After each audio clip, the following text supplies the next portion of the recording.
반갑습니다. 송재준입니다. 총선이 다가오다 보니까 여러 군데에서 참으로 똥파리들이 꼬이고 있는데요. 아무래도 윤석열 대통령의 지지율이 안정적으로 40% 이상이 나온다라고 한다면 윤석열 대통령 등 뒤에 칼을 꼽는 그런 똥파리들이 없겠습니다만 이게 계속해가지고 개딸부터 시작해서 별의별 현상들이 많다 보니까 지지율도 안정적이지 못해서 계속해서 좀 국민의힘 내부적으로도 윤석열 대통령에게 등에 칼을 꼽으려고 하는 인간들이 스멀스멀 나타나는 것 같습니다. 이준석과 유승민 이런 인간들은 대놓고 예전부터 윤석열 대통령한테 그렇게 얘기를 해왔으니까 봐서 뭐 하겠습니까? 근데 눈에 띄는 것이 유승민과 이준석 이런 사람들의 꼭대기에 있는 사람 한 사람이 있죠. 바로 김종인 전 위원장 또한 마찬가지로 최근 들어가지고 묘한 행보를 보이고 있습니다. 김종인 같은 경우는 지난 이제 대선 기간 동안에도 선대위원장 역할을 맡았다가 결국 윤석열 대통령과의 갈등 끝에 사임을 했었죠. 근데 그거를 놓고서도 약간 좀 아직까지도 꽁한 구석이 남아있는 것 같습니다. 한창 이제 논란이 됐던 김건희 여사 통화 녹취록에도 이 김종인이라고 하는 사람이 등장을 했었고 어떤 루트를 통해서 김종인이가 선대위로 들어왔는지 그것도 김건희 여사의 입을 통해서 공개가 됐었는데 이번에 처음으로 김종인이 김건희 여사 그 통화 녹취록에 대해서 도대체 전후 어떤 맥락이 있었는지 김종인의 입장에서 이번에 밝혔다고 합니다. 글쎄요, 약간 김종인이 김건희 여사에 대해서 윤석열 대통령에 대해서 어떤 식의 입장을 얘기하고 있는지 SBS 인터뷰를 좀 제가 소개를 시켜드리겠습니다. 일전부터 사실 두 사람 사이의 갈등은 있었죠. 김종인 위원장 또한 마찬가지로 김건희 여사한테 대놓고 이제 불만을 표현하기도 했었고요. 근데 그 불만이 이제 최고조에 달았던 것이 바로 이 김건희 여사의 녹취록이 공개가 되면서 김종인 위원장이 사실상 갈등의 끝에 놓였었습니다. 그때도 이제 김종인이 이런 얘기를 했습니다. 김건희 여사가 말을 너무 함부로 한다라고 하면서 녹취록에 등장했던 표현은 이런 게 있었죠. 원래 그 양반이 오고 싶어 했어 계속. 그러니까 누나 말이 다 맞지 라며 본인이 오고 싶어 했다. 왜 안 오고 싶겠어. 먹을 거 있는 잔치판에 오는 거지. 요런 얘기가 이제 녹취록 안에 들어가 있었거든요.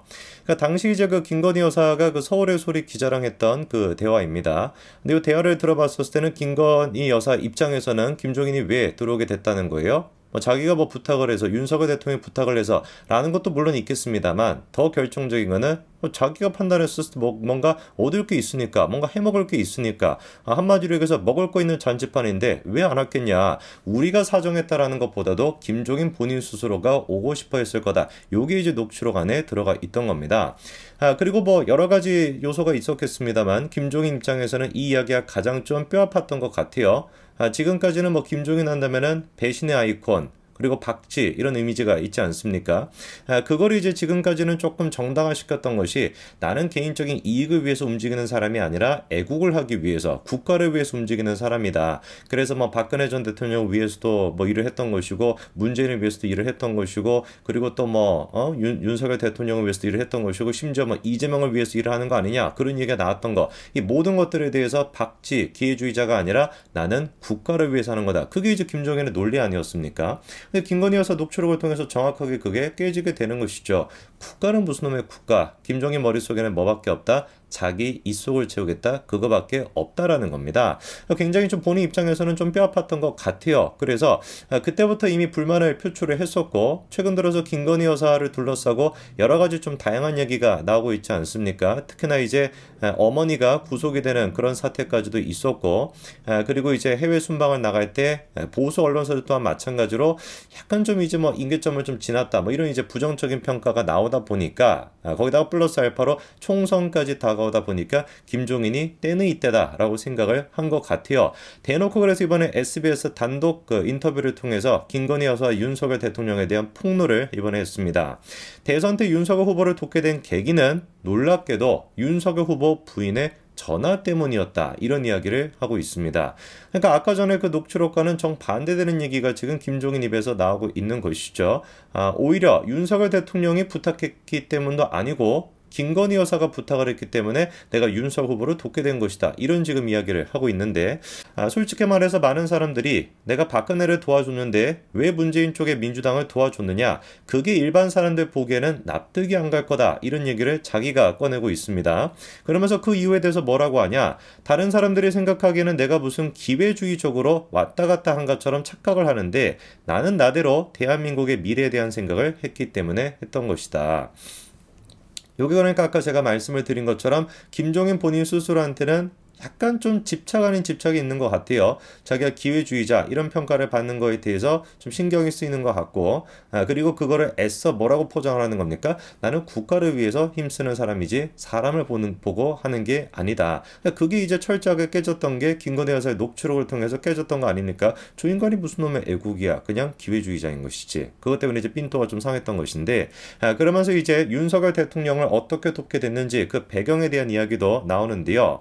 김종인이 이런 얘기를 합니다. 경선하는 과정에서 나를 굉장히 많이 윤석열 대통령이 찾아왔고 그런데 본인이 후보로 확정된 직후부터 태도가 확 바뀌게 됐다는 거예요. 재보궐선거 다음 날인 4월 8일 윤석열 대통령이 나한테 전화를 했다. 위원장님하고 꼭 만나야 되겠다고. 그래서 일주일 후에 만나기로 약속을 했었는데 약속 전날 제3자를 통해서 약속을 취소를 했다. 그래서 자기가 보기에 윤석열 대통령이 참 이상한 사람이다. 이렇게 생각을 했다는 거예요.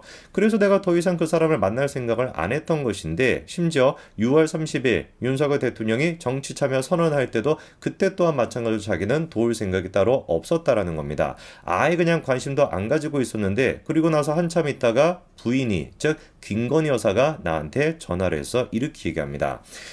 뭐 일단 여러 가지 얘기가 나옵니다만 우리가 좀 눈에 띄는 게 한 가지가 표현 자체가 좀 눈에 띄죠. 윤석열 대통령에 대해서 윤석열 대통령이라고 하지 않고 윤석열 이가라고 표현하고 있고요. 그리고 김건희 여사 같은 경우는 아예 그냥 김건희 여사라는 말조차도 하지 않고 부인이라고 지금 표현하고 있습니다. 그러니까 이 인터뷰가 뭐 다른 인터뷰가 아니라 7월 22일의 인터뷰거든요. 바로 뭐 최근에 있었던 인터뷰입니다. 그런 인터뷰에서 윤석열 대통령을 윤석열 이가 그리고 김건희 여사를 부인이라고 표현하는 것 자체가 사실 뭐 민주당의 좀 유튜버들이 할 법한 그런 표현인데 굉장히 좀 악의적인 의도가 있다라는 걸 알 수가 있고요. 그러면서 구체적으로 김건희 여사 통화에 대해서 이렇게 얘기합니다. 김건희 여사가 전화를 걸었다라는 건데 자기 남편을 좀 만나달라고. 그래서 본인도 연락을 안 하는데 내가 뭐 이렇게 약속 안 지키는 사람과 만나야 되냐라고 그랬더니 자기가 금방 전화를 하게 될 테니까 한번 만나달라고 그랬더라. 그래서 전화가 또 오게 됐고 그래서 결국에는 경선 과정에서 나를 굉장히 많이 찾아오고 본인이 후보로 확정된 직후부터는 태도가 확 바뀌게 되었다. 그러니까 윤석열 대통령이 자기를 만나기로 했다가 약속 전날 취소를 했고 제3자를 통해서 그래서 다시는 내가 윤석열을 안 만나려고 했다가 김건희 여사가 전화를 해서 부탁을 해서 그래서 뭐 윤석열 대통령을 만나게 됐고 그 이후로는 경선하는 과정에서 나를 굉장히 많이 찾아왔다가 나중에 후보로 확정되고 직후부터는 자기를 한 번도 찾아오지 않게 됐다라는 겁니다. 그거를 지금 이제 지금 시기에 김종인 위원장이 지금 공개를 하고 있는 것인데 의도가 뭔지는 뭐 뻔한 거 아니겠습니까? 윤석열 대통령을 흔들고 그리고 다가오는 총선에 자기 어떤 입지를 좀 지켜보겠다라고 하는 그런 의도를 가지고 하고 있는 것 같은데 그러니까 아직까지도 박지원이가 됐거나 이해찬이가 됐거나 아직까지도 그렇게나 나이를 많이 먹었음에도 불구하고 아직까지도 정치에 대한 권력, 욕심을 못 놓고 있어가지고 저런 또 추태를 부리고 있다고 봐야 되겠죠. 최근에는 또 보니까 SNL이라고 하는 예능 프로에까지 김종인이가 참여를 했더라고요. 그러니까 뭐 여러 가지로 지금 활동 반경을 넓히고 있는 것 같은데 물론 이제 김건희 여사가 김종인한테 그렇게 전화를 통해서 부탁했을 수도 있을 겁니다. 그리고 윤석열 대통령도 처음에는 좀 김종인에 대해 가지고 좀 이상하다라고 생각해서 약속을 취소했을 수도 있죠. 뭐 취소한다고 뭐 그게 뭐 김종인이 뭐 얼마나 대단한 사람이라고 약속을 취소하면 안 됩니까? 전혀 문제가 될 것이 없죠.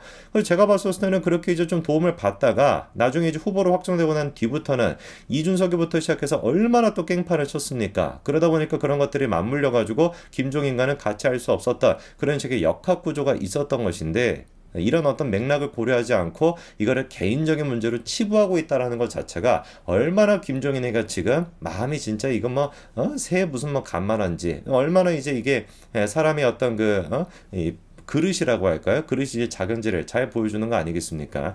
이 정도의 그릇을 갖고서 어떻게 대통령을 만들겠다라고 했던 것인지 지금도 총선을 생각하시고 여러 면으로 활동을 넓히시는 것 같은데 한마디만 제가 드리겠습니다.